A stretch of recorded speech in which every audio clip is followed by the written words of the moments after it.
Hi everyone. Today we are finally going to start talk about draw. Um, Draw is very interesting because it can generate graphs in many formats, like explicitly, implicitly, polar coordinates. It can generate polygons, points, vectors, and much more. Let's go.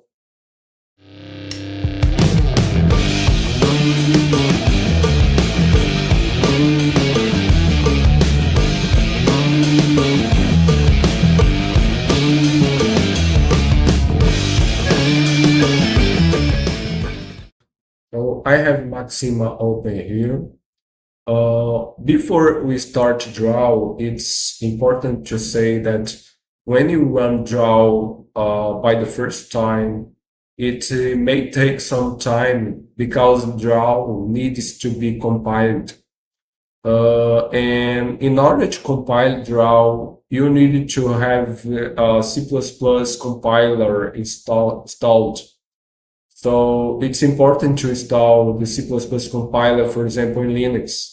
So if you don't have C++ compiler, the first time you run draw, you may have a problem. Also, draw needs GNU plot to generate the graphs. So you have to install GNU plot. And for basic things, you don't need to know GNU plot. But I have faced situations in which I needed to use GNU plot options that Maxima does not know. So I had to learn these options in GNU plot and how to pass these GNU plot options to Maxima through draw. So let's start with showing that there are two ways of generating static figures in draw. The first way is like this.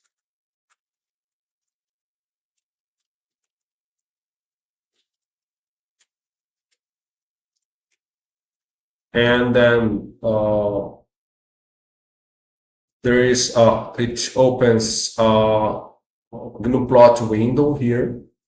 The second manner is like this.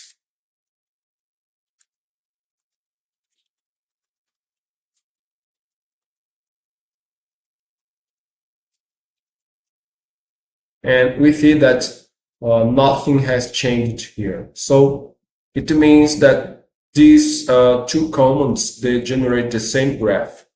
And what is the difference then between these two modes? The difference appears when we want to compare two different curves. For example, let me show you.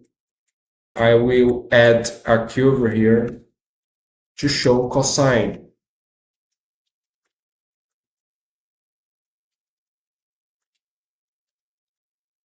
So, sorry. In this case, the draw shows the two curves in the same frame. But when do we do like this? So let me add another GR2D here with cosine. In this case, draw shows two frames. Let's use this explicit mode of draw to show a graph of a physics situation. So I'm going to use the vertical motion to exemplify this. So let's say a motion that starts with the velocity of 2 meters per second. This is the gravity acceleration. I will define the function of the height. That is this. And then let me now generate a graph of this function.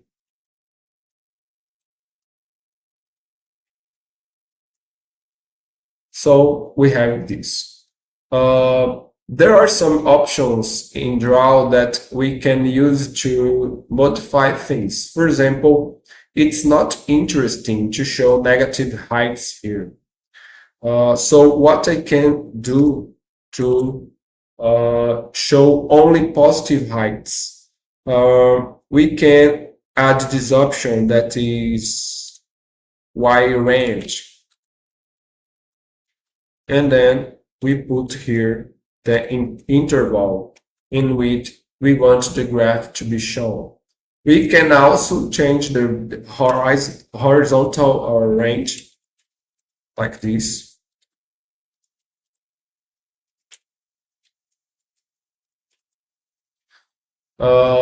We can also add labels to the axis. For example, let's say that the horizontal axis refers to the time in seconds, and the vertical axis refers to the height in meters. And then we have here the labels. Other options that may be interesting are the key and color options. For example, let me copy and paste here. We are going to use this graph again. We have this, when we execute this command, we have two curves that have the same color. So we cannot identify what the curve refers to sine and what curve refers to cosine. Actually, if you know how these two functions behave, you know how to identify. But suppose we don't know, and we want Maxima to tell us that to name the curves and to put them in different colors so we can identify them easily. So we can use this command key, this option key, sorry. So in the first curve, I'm going to name it sine. And before the second curve, I put another option key, now with cosine. And I will also change the color so that it's going to be different from blue. And then Maxima now identifies the curves. Maxima knows how to generate graphs in polar coordinates. So let's try this example.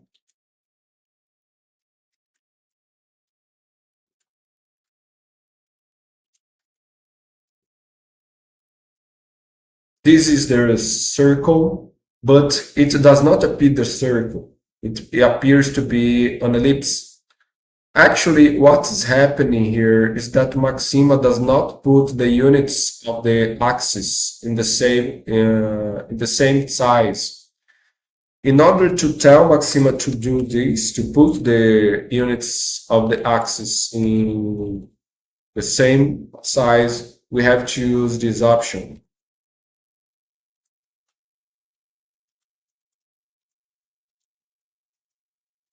And then now it appears to be the circle.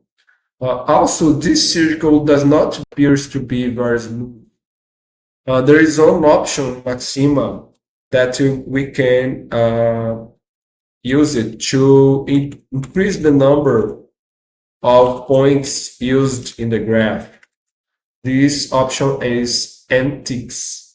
And if we put nticks equals to 100, now the circle seems to be very smooth.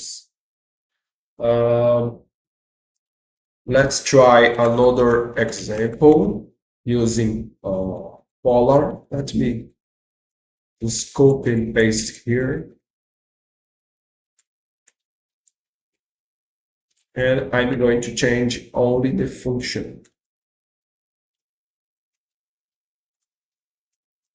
And here is the result.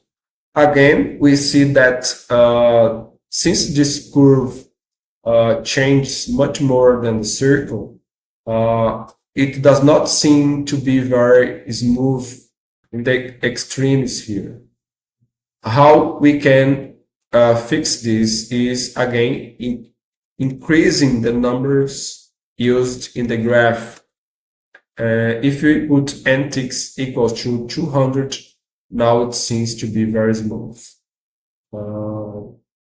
You cannot use n-ticks too high because Maxima takes more time to generate a graph as we increase this number.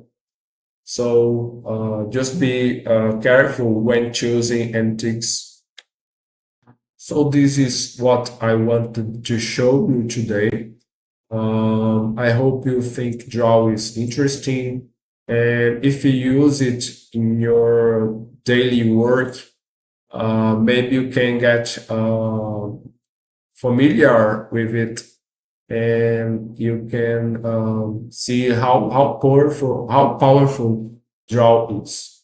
So if you like this video, please press the like button and consider subscribing to the channel. So see you in the next video.